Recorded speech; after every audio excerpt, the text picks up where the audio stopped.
தேவனுடைய பரிசுத்த நாமங்களுக்கு மகிமை உண்டாவதாக.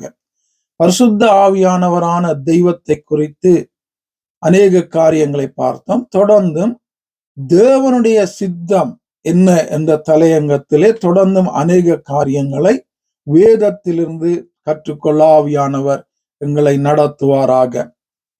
மத்தேயு 7ஆம் அதிகாரம் 21வது வசனத்தை நாங்கள் வாசிக்கும் போது, பரலோகத்தில் இருக்கிற என் பிதாவின் சித்தத்தின்படி செய்கிறவனே பரலோக ராஜ்யத்தில் பிரவேசிப்பானே அல்லாமல் என்னை நோக்கி கர்த்தாவே கர்த்தாவே என்று சொல்லுகிறவன் அதில் பிரவேசிப்பதில்லை.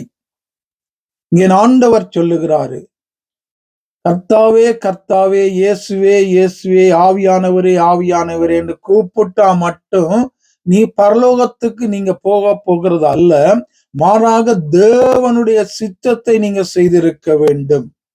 அவரை கூப்பிடுகிறது மட்டுமல்ல, அவருடைய சித்தத்தை செய்து அவரை கூப்பிடும் போது பரலோக ராஜ்யத்தில் பிரவேசிப்பேன்னு அங்க சொல்றாரு. ஆரை பார்த்து சொல்றாருன்னு பார்த்தா, ஊழியக்காரன், ஊழியம் செய்தவர்கள், அபிஷேகம் பெற்றவர்கள், ரட்சிப்பை பெற்றவர்கள், வரங்களை பெற்று ஆண்டவருடைய வரங்களை உபயோகப்படுத்தினவர்களாய் நோக்கித்தான் என்ன ஆண்டவர் இங்கே அந்த வசனத்தை சொல்லுகிறாரு. இதை படித்து பார்த்தீங்கன்னா தெரியும். அப்ப இவங்களே பார்த்து ஆண்டவர் இப்படி சொல்லுவதற்கு காரணம் என்ன? இவன் அபிஷேகத்தை பயன்படுத்தினா, தனக்கு தந்த வரங்களை பயன்படுத்தினா, தனக்கு தந்த பிரசங்கத்தை செய்தான், சபையை நடத்தினா, ஆனாலும் தேவ சித்தம் என்ன என்று அறிந்து அந்த தேவ சித்தத்துக்கு முக்கியத்துவம் கொடுத்து அந்த தேவ சித்தத்தை இவன் செய்ய தவறிட்டான்.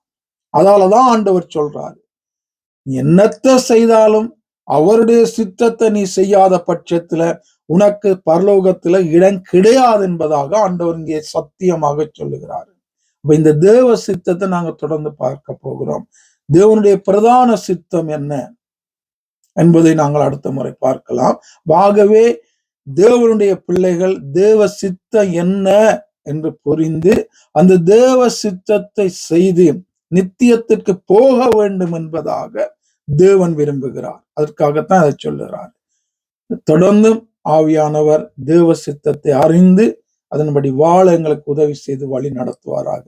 ஆமென்.